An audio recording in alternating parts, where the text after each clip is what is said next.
Welcome to this explainer. Today, we're unpacking something incredibly dense, highly theoretical, and honestly, just fascinating. We're diving deep into the postmodern literary criticism found in the Maithili e-journal Videha. If you're interested in how a traditional regional literature collides with hypermodern concepts, things like deconstruction, fragmentation, and structuralism, well, you're in exactly the right place. We're looking at a robust body of work that literally takes a magnifying glass to society. Let's get right into it. Here's what we'll be covering today. First, pioneering Maithili digital literature. Second, defining the seed story. Third, deconstructing the red loincloth. Fourth, the symbolism of Bhanumati. And finally, realism in modern novels. Kicking things off with Section 1, Pioneering Maithili Digital Literature, the medium as the message. In postmodern theory, the medium is so often the message itself. The visual emblem of the Videha platform, created by editor Gajendra Thakur, perfectly illustrates this idea. By taking traditional Maithili motifs and integrating them with a digital e-learning format, it shows a historically marginalized linguistic tradition establishing a permanent, standardized, and truly global presence online. It's literally the old world meeting the digital frontier head-on. Operating since the year 2000, which is practically the Stone Age of the Internet, this platform hasn't just hosted stories. By bypassing the gatekeeping of traditional print media, it allowed a rigorous, highly theoretical postmodern critique to flourish freely. It actually shaped the analytical tone of modern Maithili criticism as we know it. Moving on to Section 2, Defining the Seed Story, the rigorous rules of a microgenre. So this brings us to the Bihan Kata, which translates to the seed story. This concept perfectly reflects a deeply postmodern fascination with fragmentation and decentered narratives. It asks a really interesting question: how little can you write while still conveying an entire universe of meaning?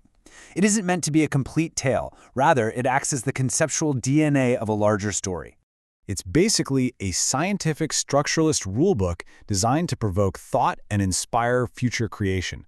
The critic outlines these incredibly strict criteria.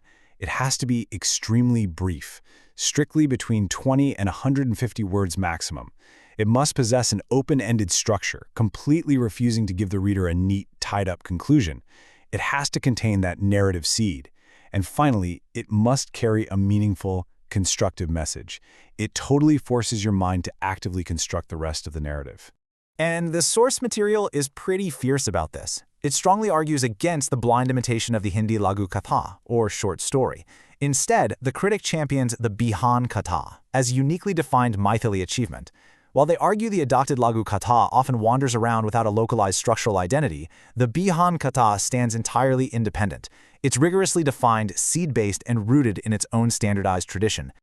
That takes us to Section 3, Deconstructing the Red Loincloth, Unpacking Poetic Structure and Symbols. We really have to ask, what does a traditional symbol actually hide behind its facade? Looking at Ashish Anshanhar's poetry, the critic exposes how a symbol like the red loincloth is used as a semiotic mask. It represents the historically oppressed, sure, but it also represents the institutional powers who hijack the aesthetics of the oppressed just to maintain their dominance. It's an absolutely brilliant critique of performative politics. Now, this is where things get super interesting. The critic uses ancient Vastu and astrology to literally map out structural tension. They plot the ideological conflicts of these modern poems right onto a physical grid. Starting from the northeast, representing Shiva, Jupiter, knowledge and wisdom, and moving towards the southwest and southeast, representing Rakshasa, Rahu, enemies, and absolute conflict. It's just a phenomenal, unique structuralist approach to literary critique. Section 4. The Symbolism of Bhanumati, Deconstructing a Mythological Figure. In this modern Maithili poetry, the figure of Bhanumati has been completely stripped of her traditional historical or mythological meaning. The critic argues she has morphed into a postmodern symbol of exploitation. She's now a cynical metaphor for how historical legacies are hijacked for modern political gain, corporate greed, and what the critic pointedly describes as fake performative leftism. This quote really hits the nail on the head. The illusion of the past is used to serve the selfish motives of the present. This is classic postmodern skepticism at work. The illusion of the past is weaponized to keep people distracted, while self-serving motives are executed behind the scenes. Grand narratives are routinely manipulated to serve current power dynamics. And our final section, number 5, Realism in Modern Novels, the macro narrative of Jagadish Prasad Mondal. Finally, we're going to zoom way out to the macro level of the sweeping novel. The works explored in the source materials, such as Gamig Jinagi and Malalel Gachuk Fool, which roughly translate to Village Life and The Blossoming Tree, present a raw, unvarnished look at Maithili society. These definitely aren't the romanticized pastoral tales of the old days. They are gritty, hyper-realistic reflections of a society in total flux. You can actually see a deliberate deconstruction happening step by step in these novels. First, they depict this traditional, idealized rural life. But then, they aggressively pivot to expose the deeply ingrained internal conflicts and superstitions. Next, the narratives actively work on breaking down traditional caste barriers.